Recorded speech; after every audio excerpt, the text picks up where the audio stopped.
ከመንግስት ካዝና ላይ አንስቼ 5 ሚሊዮን ብር ለመቄዶንያ ሰጥቻለሁ አሉ። ይህንንም እንድናቀላቸው በሜንስትሪም ሚዲያ አስነገሩ። ለመቄዶንያ 5 ሚሊዮን ብር አይደለም 5 ትሪሊዮን ብር ቢሰጥ ምንም አይነት ዳውት የለብኝም። እሳቸው እንግዲህ የኢሚግሬሽን እና ዜግነት አገልግሎት ኃላፊ ናቸው። ኃላፊ ናቸው ማለት ንጉሳዊ ስርዓት ንግስና ተቀምጠውበታል፣ ርስታቸው ነው ውርሳቸው ነው ማለት አይደለም። ብር ላይ የመንግስት ብር ላይ ማዘዝ ያለበት ሌላ አካል አለ፣ ስርዓት አለው። ብድግ አድርጎ ለሆነ አካል የሚሰጥበት አግባብ የህግ መሰረት የለውም። እንግዲህ የኢሚግሬሽን እና ዜግነት አገልግሎት የሚባለው መስሪያ ቤት ኢትዮጵያ ውስጥ ሌብነትን አፕግሬድ ካደረጉ መስሪያ ቤቶች መካከል ትልቁን ድርሻ ይዛል። ይህን እንኳን መወጣት ያልቻሉ ወይዘሮ 5 ሚሊዮን ብር አንስተው ለመቄዶንያ ሰጥተዋል። አሁንም ብሩ ለመቄዶንያ ስለመሰጠቱ ምንም አይነት ዳውት የለኝም። ይህንን እንድትንትኑ ይፈልጋለሁ። ባለፈው ዓመት ብቻ 3400 ሌቦች በኢሚግሬሽን እና ዜግነት አገልግሎት አካባቢ የተያዙ የነበሩ ናቸው። ይህ ሲደረግ እዛቸው ኬንያ ናይሮቢ ለመዝናናት የሄዱ ወይዘሮ ናቸው። በእርግጥ ከአዲስ አበባ ከተማ አስተዳደር ለተለያዩ አካላት በከንቲባዋ ስም ብር ሲሰጥ እናያለን፣ ኮንዶሚኒየም ሲሰጥ እናያለን።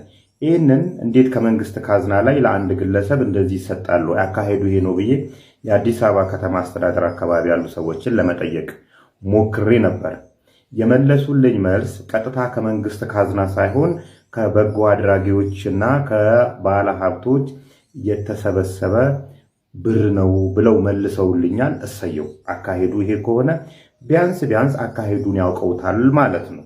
በዚህ አጋጣሚ እንደ ጌጤነሽ ኡርጌ ያሉ የሀገር ባለውለታዎች ጫካ ውስጥ ተጥለው ጥራዝ ነጠቅ ትውልዶች ከተማ ውስጥ የሚዘሉበት ምንም አግባብ ስለሌለ በመደረጉ ምንም አይነት እንትን የለም። ስርዓት እንዲኖር ስለምፈልግ ብቻ ነውና የአዲስ አበባ ከተማ አስተዳደር እንደዚህ ከበጎ አድራጊዎችና ከተለያዩ ባለሀብቶች ብር ሰብስቦ በእንደዚህ አይነት ሁኔታ ለሀገር ውለታ ላበረከቱና ለተጣሉ ግለሰቦች እንደዚህ ማገዙ ትክክል ነው ብዬ አስባለሁ።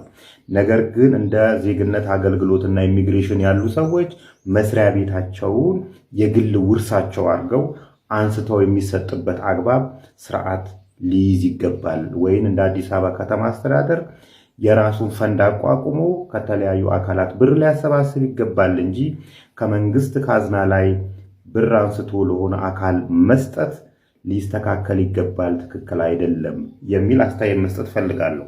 ሰሞኑን እንግዲህ እዚህ የበጎ አድራጎት ስራ ላይ እየተወራጀጉ ያሉ ሰዎች እየበዙ ነው ያሉት። እነ ሰለሞን ሹምዬም ልረዳችሁ ነው እያሉ ነው ያሉት። እንግዲህ ሰለሞን ሹምዬ ስሪቱ መዋቅሩ አንዲት ስፔር ፓርት ከደግነት ብሎ ላይ አንዲት እንኳን አልተነሳቸው። ስሪቱ የደግነትና የበጎ አድራጊነት ሰው አይደለም ሰለሞን ሹምዬ።